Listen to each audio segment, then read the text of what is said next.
Olá pessoal, hoje vamos falar sobre reações alérgicas, tá? Nossa nona aula.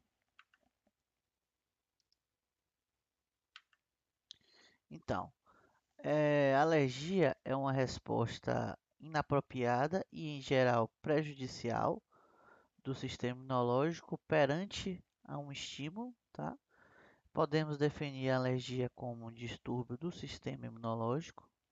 Então, o sistema imunológico ele interpreta a presença de um agente químico exógeno ou endógeno, tá? E a gente denomina isso como autoimunidade, como um agente ameaçador. No entanto, o agente pode ser perfeitamente inócuo, tá? Os anticorpos são formados contra o agente químico e interage com ele para provocar uma sequela local ou sistêmica, certo? Então, geralmente são causados pela síntese ou liberação de agentes alérgicos endógenos, tá? Denominados de mediadores químicos, da reação alérgica, certo?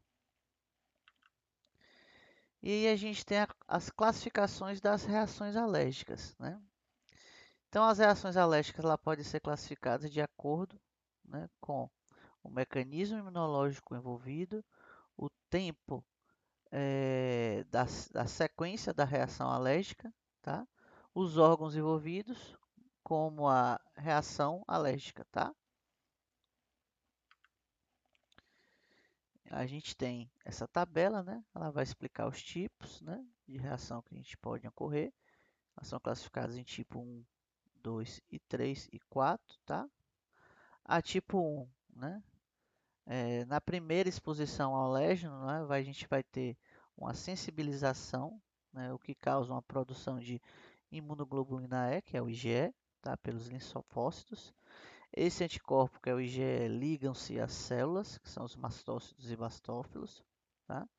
E na segunda exposição ao alérgeno, a reação alérgica então se desenvolve. Então a gente vai notar que há uma necessidade de uma exposição prévia ao alérgeno, né, para que ocorra essa reação alérgica, tá?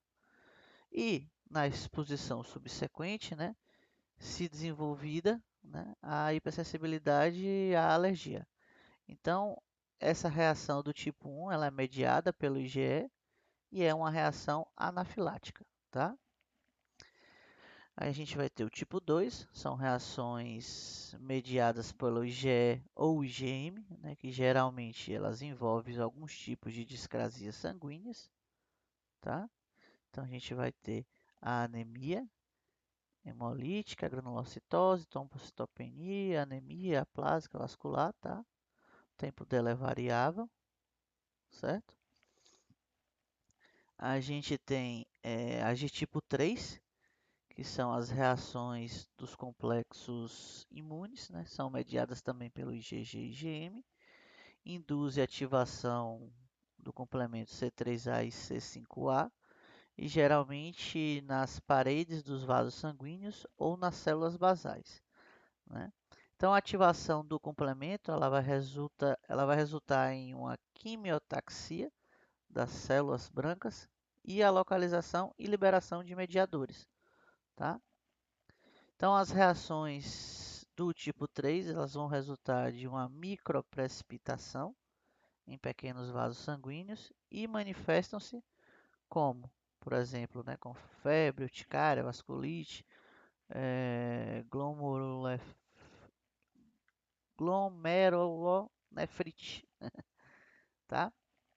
E aí a gente tem as reações do tipo 4, que são reações do tipo tardias, né? Geralmente elas resultam em dermatite de contato, elas são mediadas por células e não anticorpos, né? São mediadas também pelos linfócitos T, né? Localizam-se na área de contato, como dermatite de contato, e decorre, né, em sensibilização por meio da pele, tá?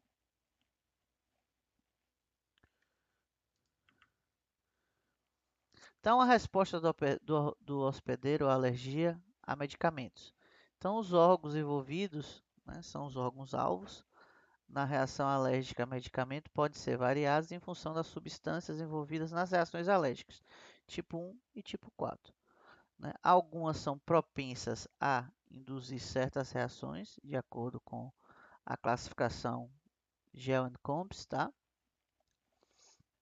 E aí a gente vai ter, né? Essas substâncias, né? Elas vão reagir de acordo com o tipo da reação alérgica, tá? Do grau.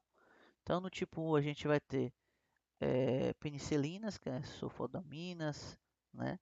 Salicilato, tetraciclinas, tá? Na tipo 2 a gente vai ter quinina, quinidina, sulfominas, ouro, né? Tetraciclina, cefalosporina, tá? Anticonvulsivantes, certo? Na de tipo 3 a gente também tem a penicilina, a eritromicinas, né? Os barbitúricos, tá? Que são os que a gente usa mais, né? E na de tipo 4, os parabenos, que a gente vai encontrar muito, que é uma substância que faz a conservação do sal anestésico, tá? Mercúrio, né? Níquel, tá? Carbamazepina, né? Os anestésicos locais, certo? E algumas dessas substâncias elas estão associadas especificamente a um ou poucos tipos de reações alérgicas, tá? Como é o caso da hidralazina, na quinina, fenitoína, tá? Enquanto outras, como a penicilina, sulfonamidas, né, podem virtualmente causar um tipo de alergia. Né? O principal órgão atingido pelas reações alérgicas é o tecido cutâneo. Ela também pode ser atingida a musculatura lisa, né, bronquial ou gastrointestinal, vascular, tá? Células sanguíneas, né, que é a via hematológica, e certos sistemas, né, hepático, pulmonar, renal, arterial, certo? Embora a pele seja o órgão mais afetado pelas reações alérgicas, né? Então, situações de risco de morte, né, podem ocorrer quando dois são de partículas de importância em odontologia, né? Que no caso é a do tipo 1, né? Ou anafilática, né, imediata, que é essa tipo 1, pode apresentar um potencial de risco de morte e é classificado como emergência médica, e a reação alérgica tipo 4, que é uma reação alérgica do tipo mais tardia, que se pode manifestar clinicamente como a dermatite de contato. Tá? Então, a anafilaxia, né? A definição de anafilaxia é tão importante para o tratamento emergencial da reação anafilática. E não existe, né, uma concordância universal sobre tal definição. Então, a Academia Europeia de Alergia, né, e o Comitê de Imunologia Clínica, eles propuseram a seguinte definição, né?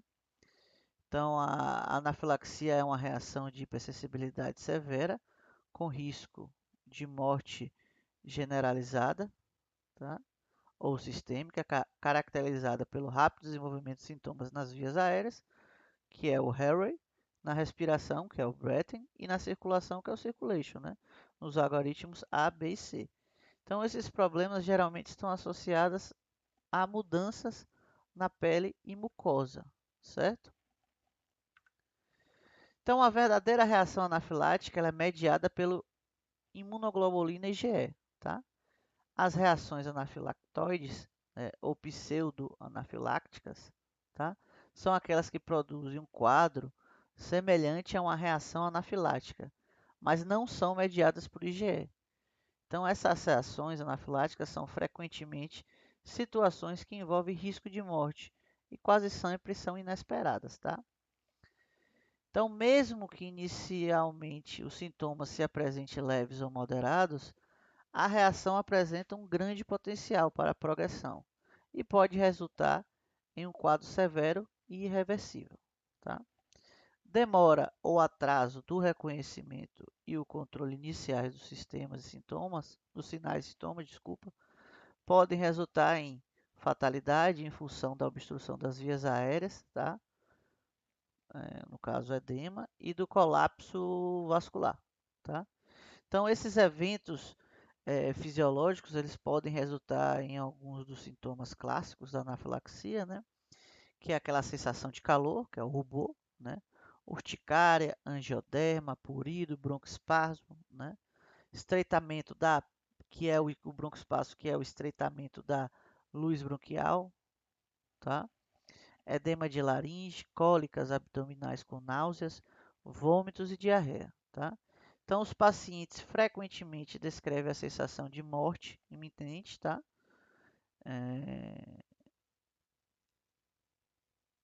Certo?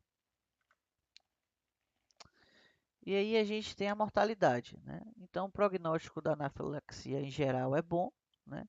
Menos de 1% dos casos de fatalidade na maioria das diferentes populações, né? Com base nos estudos, né? Porém, né? O risco de morte ele cresce entre os pacientes com asma, principalmente aqueles que possuem um tratamento ineficiente, tá? Ou em função da demora no uso da adrenalina no tratamento inicial do episódio, tá? E as mortes elas vão decorrer da anafilaxia, geralmente resultam da obstrução respiratória ou do colapso cardiovascular, ou de ambos, certo? Então, durante uma necrópsia de pacientes que sofreram choque anafilático, né, evidencia achados anatômicos, né, tais como a hiperinsuflação dos pulmões, né, que é um quadro geralmente causado por ventilação inadequada, e edema não inflamatório na laringe e trato respiratório superior, certo? Então, outros achados são secreção brônquica, edema na submucosa, nas vias aéreas, né? Congestão vascular, infiltração eosinofílica, tá? Hipoxia cerebral, que é um edema, e um edema cutâneo também, certo? Então, o sistema cardiovascular, ele apresenta uma hipovolemia severa, em função da grande permeabilidade vascular e a saída de líquido dos vasos. E em alguns casos, assim, a gente tem lesões vasculares difusas, tá? Associadas a congestões hepáticas e renal. Então, aí a gente pode encontrar também trombose das artérias coronarianas, hemólise, tá? Achados de vômitos indicam sufocamento, certo? Uma vez que essas situações ocorrem entre 10 a 15% das anafilaxias, tá?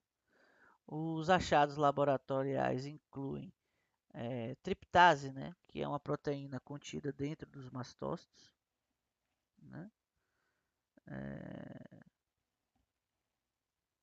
E as pessoas consideradas de risco de sofrer anafilaxia, principalmente crianças, devem levar consigo um injetor automático de adrenalina, né? Carregado com adrenalina, obviamente, tá? Ele trata-se, a gente até já discutiu sobre isso nas aulas anteriores, né? Trata-se de um dispositivo que dosa a quantidade exata da medicação para a administração correta da dose. Então, ele possui de um formato de uma caneta pequena, né? Que o indivíduo usa para se auto-injetar, tá? E a adrenalina intramuscular pré-dosada, certo? Porém, como a gente falou nas aulas anteriores, no Brasil ainda não está disponível, né? É conhecida pelos nomes comerciais de EpiPen ou Inject, mas aí você tem como você fazer o pedido dessa importação. Você consegue fazer a importação dessas canetas aqui para o Brasil, tá? E aí temos a fisiopatologia, né? São as reações anafiláticas, são consequência da sensibilização alergênica, com formação de anticorpos específicos da classe IgE, tá? Então, há interações de duas moléculas IgE fixadas ao mastócitos e basófilos, né? Com o alérgeno, né? E quase imediatamente essas células liberam uma série de mediadores químicos, incluindo estaminas, leucotrienos, prostaglandinas, tromboxano e bradquininas, tá? E quando liberado em nível local e sistêmico, esses mediadores causam um aumento da secreção de muco pelas membranas e um aumento da capilaridade vascular e extravasamento de fluidos, tá? Esse aumento de capilaridade vascular permite transferir de 50% do fluido intravascular, né, para o espaço extravascular em 10 minutos. E aí a gente tem como resultado um colapso hemodinâmico que pode ocorrer com pequena ou nenhuma manifestação cutânea ou respiratória e ainda causa um relaxamento significativo da musculatura lisa dos vasos sanguíneos, tá? Que no caso é a vasodilatação, né? Os bronquiolos, né? E o trato gastrointestinal. Tá? A gente começa a ter alterações.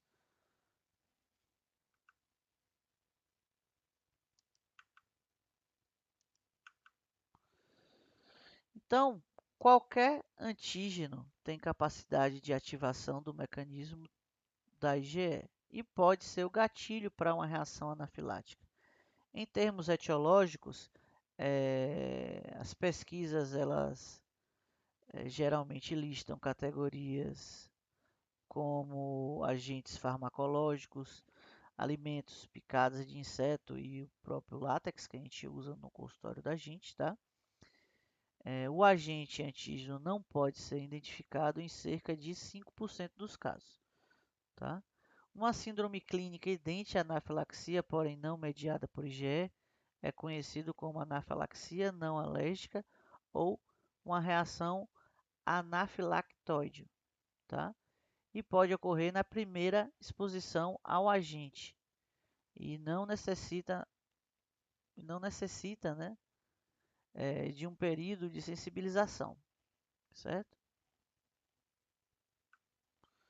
E aí a gente vai ter o mecanismo do IgE, que ele depende do IgE, e os mecanismos que não dependem do IgE, tá? Então, os mecanismos que dependem do IgE são substâncias ou agentes químicos biológicos, né, como penicilinas, cefalosporinas, sulfonamidas, né, relaxantes musculares, vacinas, tá? Insulina, entre outros, tá? Alimentos a gente vai encontrar o amendoim, nozes, mariscos, peixes, leites, né? Venenos de insetos, né? Como abelha, vespas, saliva de insetos, né? Outros tipos de venenos, tá? O próprio látex, né? Ou então por algum agente externo do meio ambiente, como pólen, folículo de cabelo, tá? E temos também aqueles não mecanismos que não dependem do IgE, né? Que são fatores físicos, por exemplo, exercícios, frio, calor, né? Medicamentos e agentes biológicos como opioide, AS, tá? Inibidores da ECA, vancomicina, certo? E aditivos de alimentos, né? Que são metabisulfitos e tartrazina, que é um corante alimentar. Então, os agentes farmacológicos, os antibióticos, principalmente as penicilinas de administração parenteral, né, a ácido acetil salicídico, AS, né, e os anti-inflamatórios não hormonais, que são os AINES, tá? E agentes para o contraste administrados via intravenoso, quase sempre eles estão relacionados a situações agudas de anafilaxia. A penicilina é a causa mais comum de anafilaxia induzida por substâncias, tá?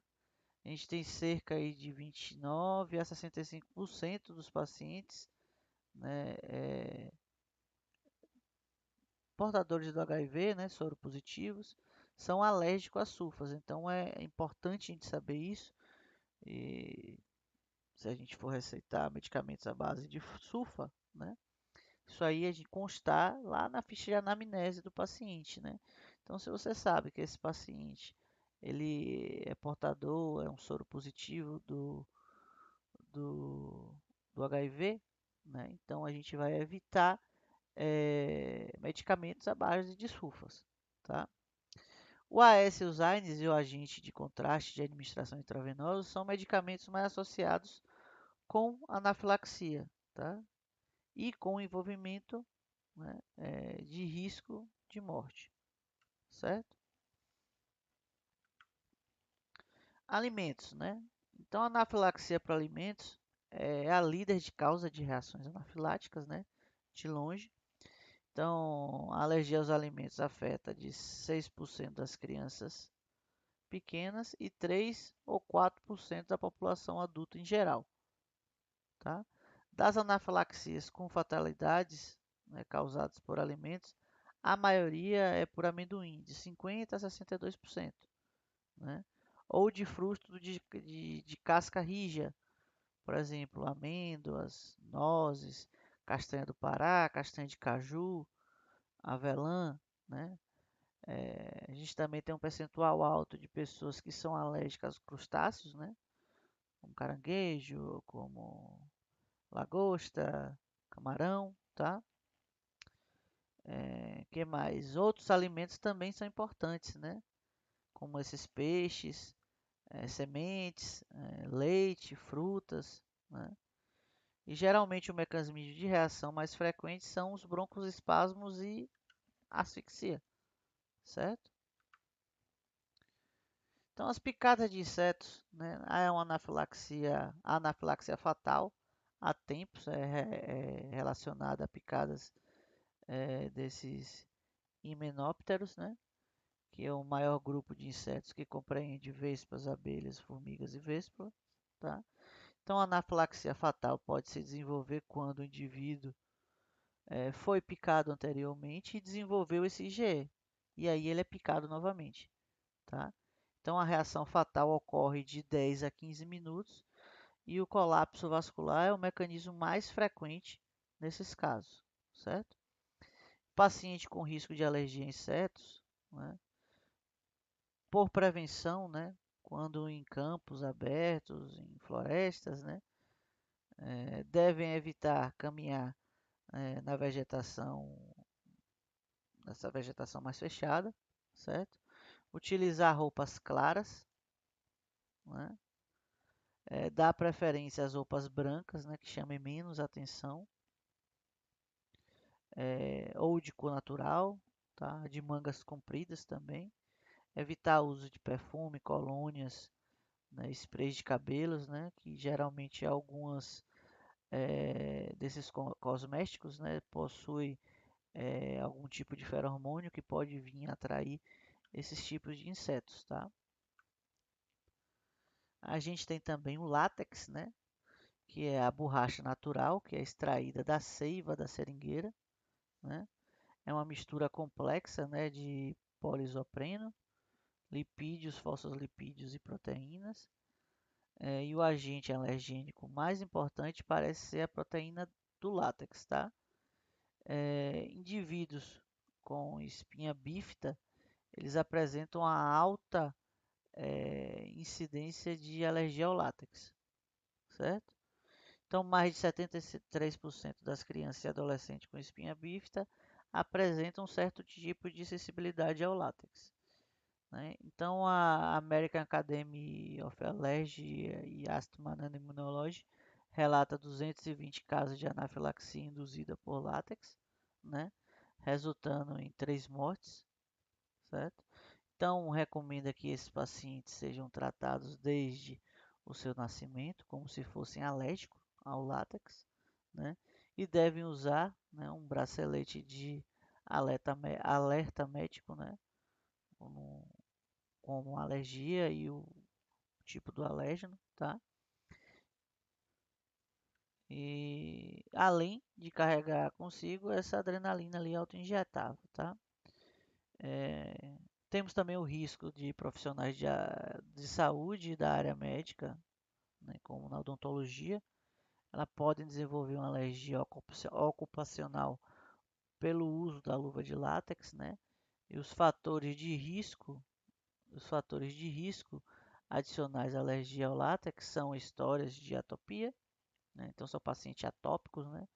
Ou seja, aqueles pacientes que costumam ter muita alergia, né? Quadros de alergias diferentes um do outro, né? Então a gente chama esses pacientes de paciente atópico, né? Pode se manifestar com uma rinite, né? Doenças respiratórias reativas, como dermatite, eczema, né? Facilita o contato com esse tipo de proteína via pele, tá?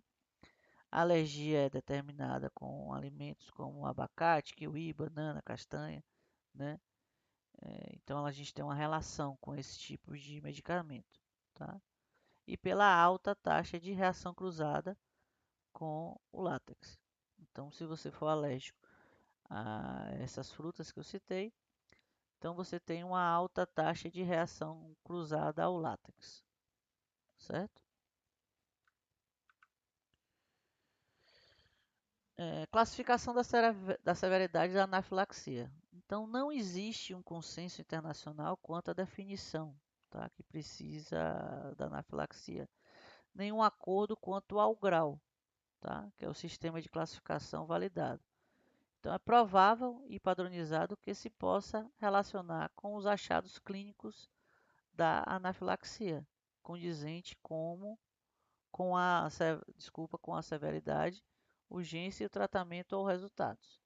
Então, se tem um sistema baseado na retrospectiva, com estatísticas multivariadas, tá, da análise de aproximadamente de 1.000 casos, clinicamente diagnosticada como reação de hipersensibilidade generalizada. E aí a gente classificou em 3 graus de severidade, tá? Então, a gente tem as reações leves, que são reações alérgicas generalizadas, confinadas à pele.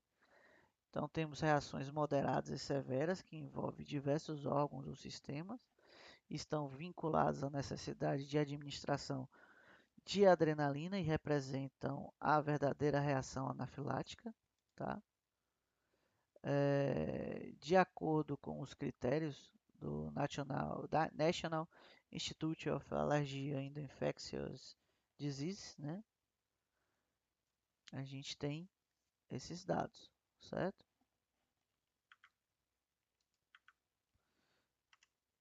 Então, grau de severidade, né? A gente tem como leve, então somente envolvimento de pele e tecido subcutâneo. Então, ele vai ser definido por eritema generalizado, né? Uma urticária, um edema periorbital ou um angiodema, certo? Moderado, que são achados clínicos sugerindo envolvimento respiratório, cardiovascular ou gastrointestinal, tá?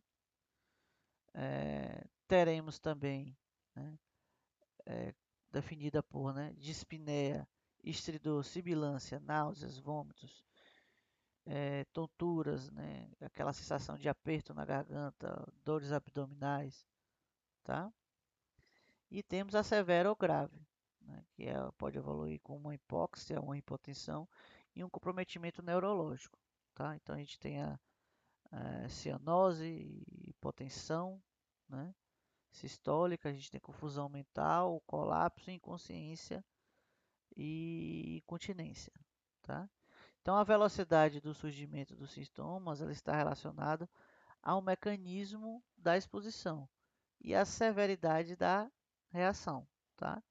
Então, a exposição a um antígeno via parenteral pode causar uma situação com potencial envolvimento de risco de morte, no caso anafilaxia, em minutos, tá? Já a exposição a antígeno via oral ou via tópica, ela pode produzir sintomas tardiamente, talvez até depois de horas, certo?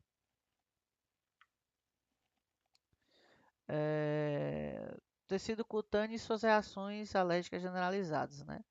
Então a gente tem uma fase premonitória, que é uma sensação de calor, formigamento, ansiedade e sensação de morte iminente, que ela precedem esse eritema generalizado.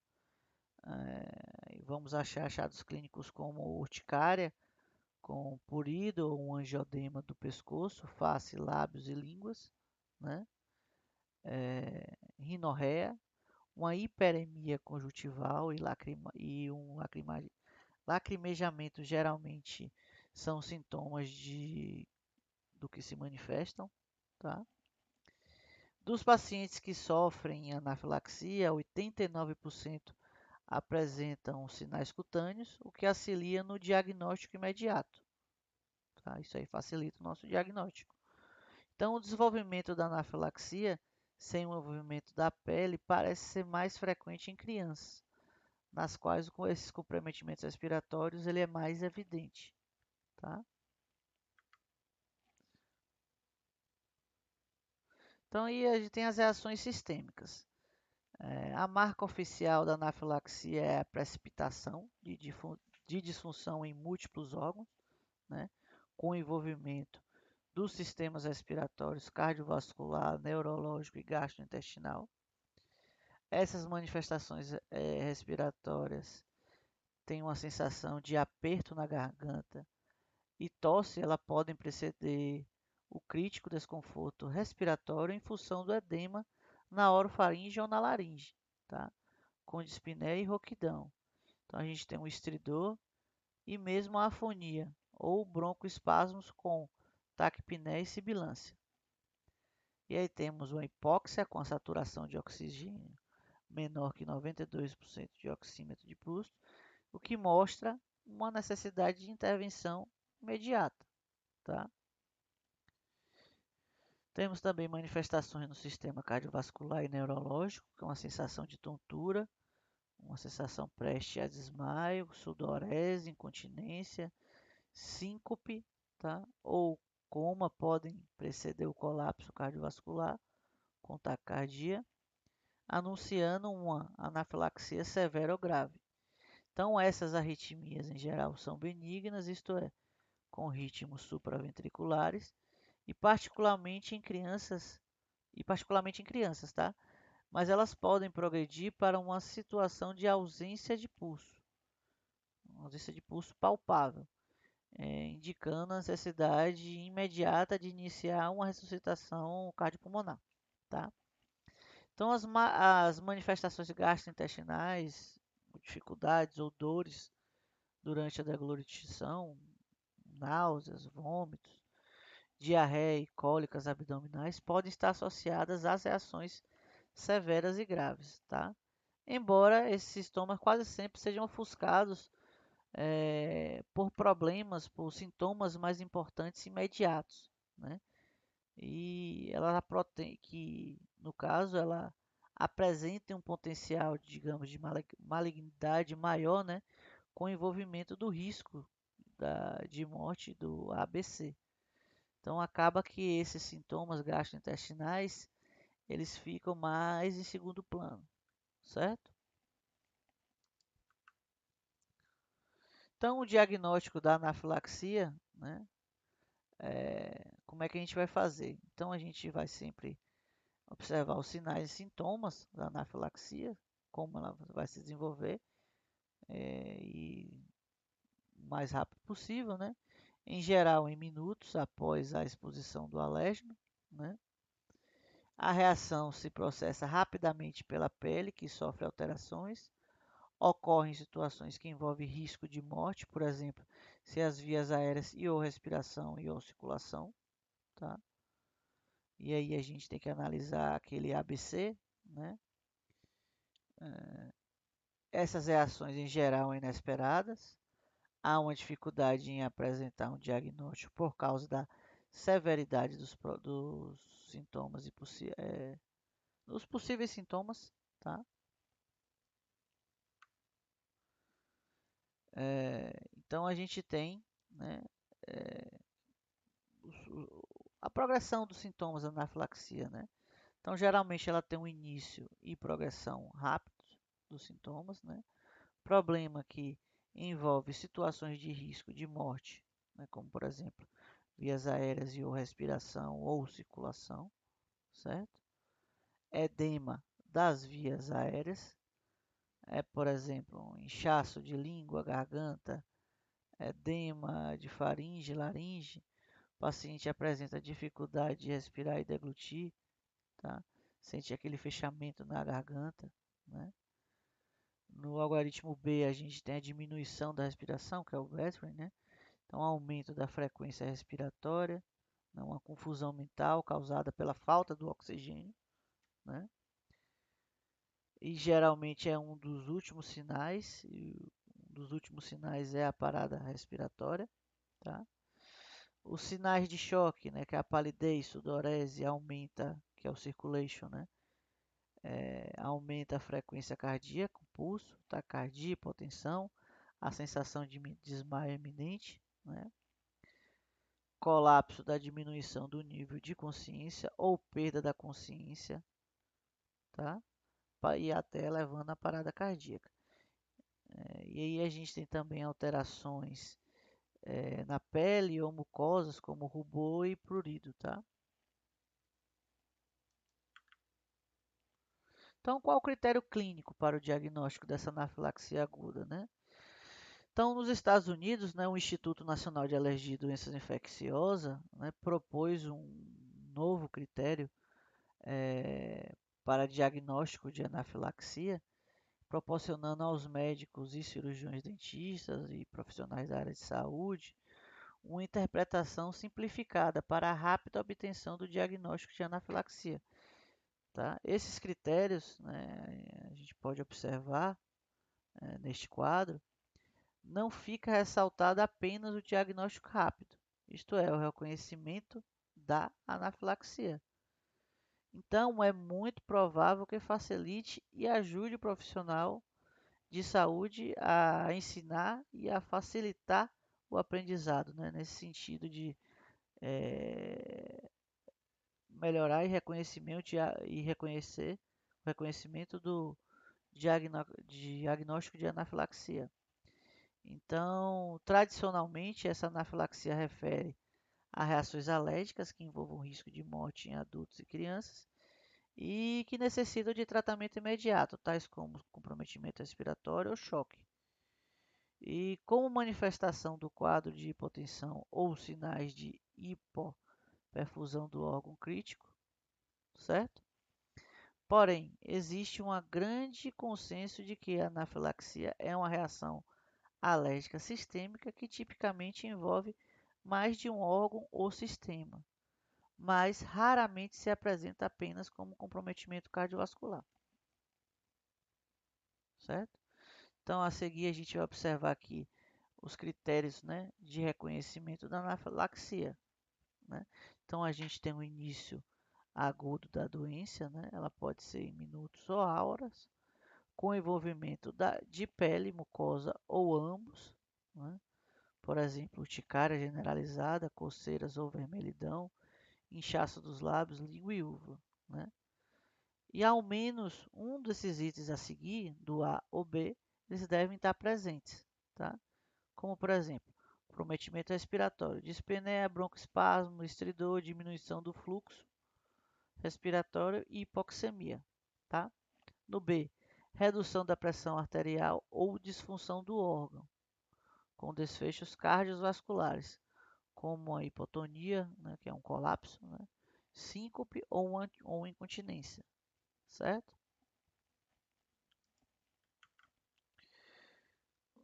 O 2, a gente tem dois ou mais eventos a seguir que ocorram rapidamente após a exposição do paciente ao alérgeno, tá?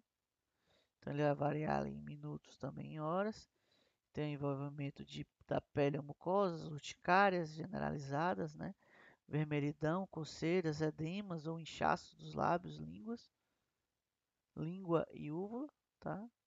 Comprometimento respiratório, a gente tem dispneia, broncoespasmos, estridor, diminuição do fluxo respiratório e hipoxemia, né? O C, que é a redução da pressão arterial ou disfunção do órgão, como desfechos cardiovasculares, tá? E sintomas gastrointestinais persistentes, como cólicas abdominais, dores, vômitos, tá?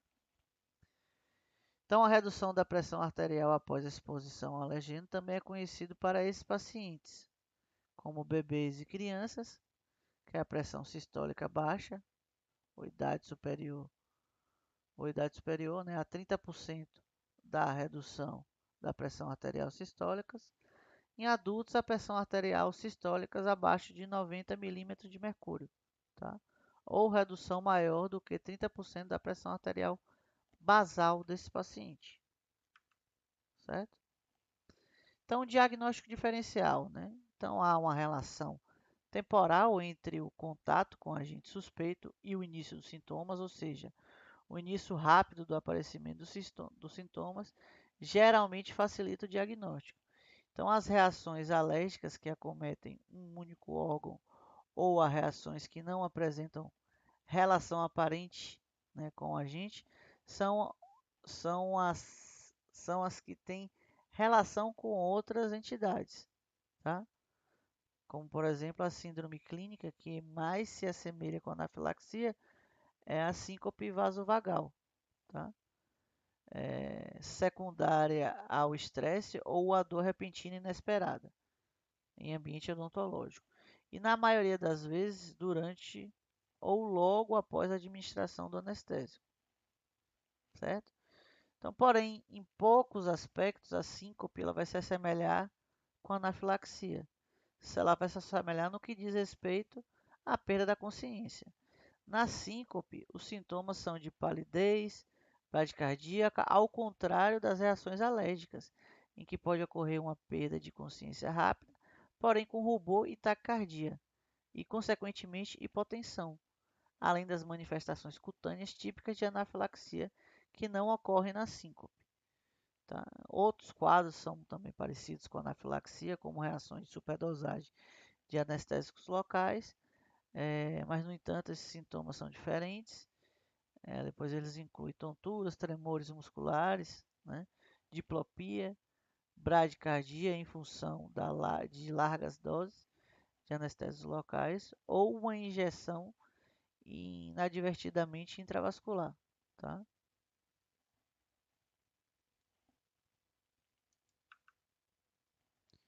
E é isso, pessoal. Essa foi a nossa primeira parte, tá? Semana que vem a gente tem a segunda parte, que a gente vai falar sobre alergias relacionadas à odontologia, tá? Valeu, pessoal, bom estudo.